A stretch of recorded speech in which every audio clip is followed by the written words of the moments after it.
కూటమి ప్రభుత్వంలో జనసేనకు అధిక ప్రాధాన్యత దక్కుతోందనే చెప్పొచ్చు. పదవుల పంపకాల్లో లెక్క తక్కువ కాకుండా చూస్తున్నారు చంద్రబాబు. మున్ముందు నామినేటెడ్ పోస్టుల భర్తీలో కూడా జనసేనకు సరైన వాటా గుర్తింపు దక్కనున్నాయా? డిప్యూటీ స్పీకర్ పోస్టు జనసేనకే కేటాయించనున్నారా? అధికారిక ప్రకటనే తరువాయా? రేసులో ముందున్న లోకం మాధవి లక్కీ ఛాన్స్ కొట్టేశారా?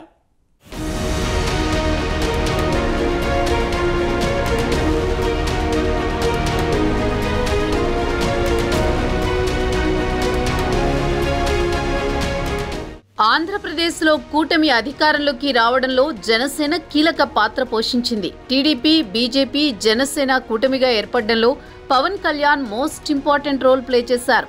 అలాగే ఎన్నికల్లో కూటమి విజయం కోసం ఆయన తీవ్రంగా కష్టపడ్డారు. జనసేన పోటీ చేసిన 21 అసెంబ్లీ స్థానాల్లో గెలిచింది. దీంతో జనసేన కష్టాన్ని, పవన్ కళ్యాణ్ శ్రమను గుర్తించిన సీఎం చంద్రబాబు ఆ పార్టీకి ఎక్కువ ప్రయారిటీ ఇస్తున్నారు. పవన్ కు డిప్యూటీ సీఎం సహా కీలక శాఖలు అప్పజెప్పారు. ఆ పార్టీ నుంచి నాదెండ్ల మనోహర్, కందుల దుర్గేష్ ను కూడా కేబినెట్ లో చోటు కల్పించారు. ఇప్పుడు ఆ పార్టీకి చెందిన ఎమ్మెల్యేకే డిప్యూటీ స్పీకర్ పదవి ఇస్తారని టాక్ వినిపిస్తోంది.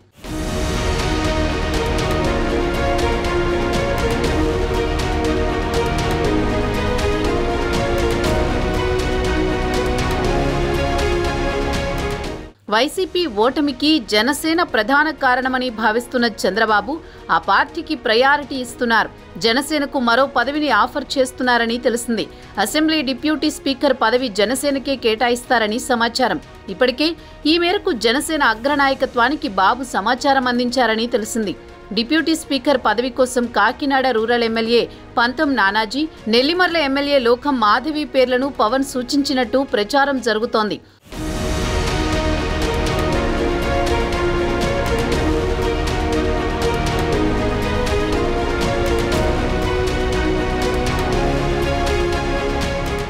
అయితే సామాజిక సమీకరణాలు దృష్టిలో పెట్టుకుని డిప్యూటీ స్పీకర్ పదవి కేటాయింపుపై నిర్ణయం తీసుకునే అవకాశం ఉందంటున్నారు. జనసేన పార్టీ మంత్రి పదవుల్లో మంత్రివర్గంలో 2 కాపులు, 1 కమ్మ సామాజిక వర్గానికి అవకాశం కల్పించారు. మరి డిప్యూటీ స్పీకర్గా జనసేన పార్టీలో ఎవరికి అవకాశం కల్పిస్తారన్నది ఆసక్తికరంగా మారింది. లోకం మాధవి జనసేన నుంచి గెలిచిన ఏకైక మహిళా ఎమ్మెల్యే. అలాగే బ్రాహ్మణ సామాజిక వర్గం. ఇప్పటికే కేబినెట్లో జనసేన నుంచి 2 కాపు, 1 కమ్మ ఉన్నారు. దీంతో లోకం మాధవి అయితే బాగుంటుందని ఆలోచన చేస్తున్నారట. అలాగే గత ప్రభుత్వంలో డిప్యూటీ స్పీకర్గా బాపట్ల ఎమ్మెల్యే కోన రఘుపతి కూడా బ్రాహ్మణ సామాజిక వర్గం. దీంతో ఈసారి కూడా డిప్యూటీ స్పీకర్ పదవిని అదే సామాజిక వర్గానికి చెందిన ఎమ్మెల్యేను ఎంపిక చేసే అవకాశాలున్నాయంటున్నారు.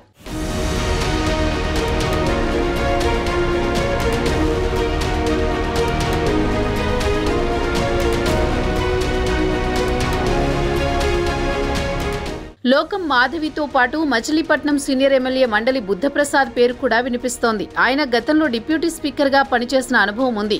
దీంతో ఆయన పేరు కూడా తెరపైకి వచ్చింది.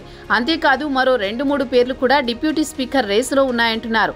కాకినాడ రూరల్ ఎమ్మెల్యే పంతం నానాజీ బీసీ సామాజిక వర్గానికి ఆ పదవి ఇవ్వాలనుకుంటే నరసాపురం ఎమ్మెల్యే బొమ్మిడి నాయకర్ పేర్లు కూడా వినిపిస్తున్నాయట. తాడేపల్లిగూడెం ఎమ్మెల్యే బొలిశెట్టి శ్రీనివాస్ పేరు కూడా తెరపైకి వచ్చింది. అయితే లోకం మాధవికే దాదాపు ఖరారైందని అధికారికంగా ప్రకటించడమే తరువాయి అంటున్నారు. చూడాలి మరి లక్కీ ఛాన్స్ కొట్టేసేదెవరు అన్నది.